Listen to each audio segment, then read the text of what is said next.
Today I'm making sweet and sour carrots with you. Here they are. A simple side dish for meat and fish, but also great to eat on its own, not as a main course, but as a snack or to fill sandwiches. They're really easy to make, but most of all, they're delicious. You can't stop at just one. Trust me, because they're really, really good. Let's make them together. Let's get started. So, first of all, I remove the ends of the carrots. Then I peel them with my trusty. You say peeler, but you always say that. Okay, but how do you peel them? All right, the potatoes? Okay, but how do you, for example, peel carrots with a knife? I think that one day I'll make my own line of peelers, but since I'm not here to sell them to you, I highly recommend them to you. I really do, because you really waste less, and once you get the hang of it, it's really, really simple. It takes just a moment. I'm doing it slowly, otherwise, I would have finished a while ago. So let me know. I'm not asking how you peel potatoes, but at least let me know how you peel carrots. Then I cut them in half and then again in half lengthwise.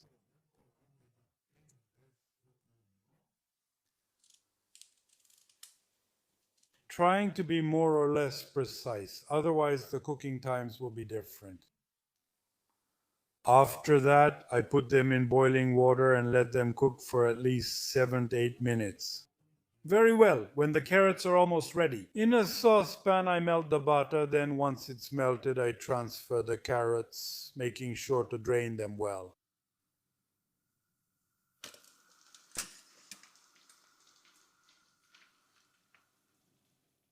Here, high heat, high.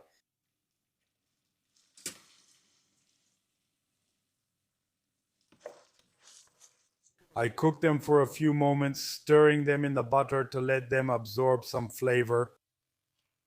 Then I add granulated sugar or brown sugar. Both are fine. I stir, just don't overdo it with the sugar because carrots are already sweet. Always make sure to keep the heat high, high. After that, I deglaze with vinegar.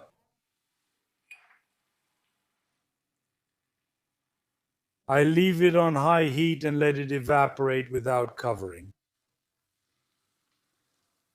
So while the vinegar is evaporating, as you saw, I use both balsamic vinegar and white wine vinegar.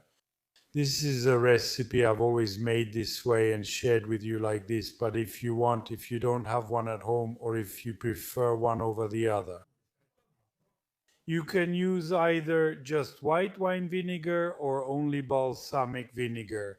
And you could also try it with apple cider vinegar. I know you would have asked me about that too. Here we go, we're almost there now. I adjust the salt.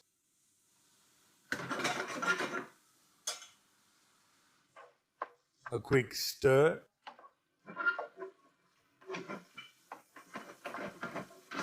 I think it needs another pinch of salt. There you go, just by eye, then I'll taste it later.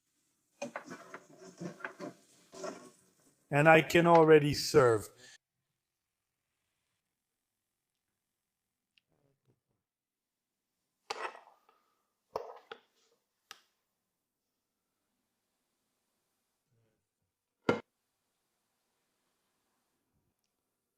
Now I'll add a bit of thyme or a bit of sage, depending on your taste. So let's see. Look at how beautifully it's browned. Look at this.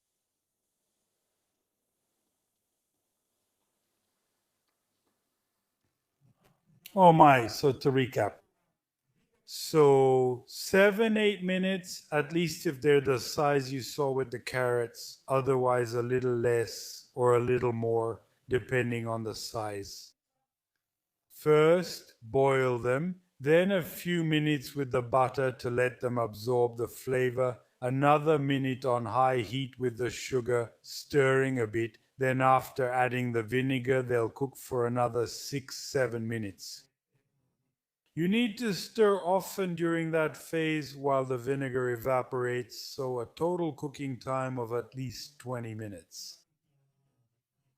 Obviously, a few more minutes in total, as I said before. If they're bigger than these, let me show you something. See? Or a few minutes less, but just a couple of minutes less if they're smaller than these. I'll be honest with you here, they turned out nice and al dente, just the way I like them. I don't know if you could hear it, but they're nice and al dente, just perfect. And don't cook them any longer, otherwise they'll get mushy. Just make them and let me know what you think in the comments below. I think they're delicious. For now, I'll say goodbye, and as usual, before I leave you, I want to take the opportunity to wish you a good meal.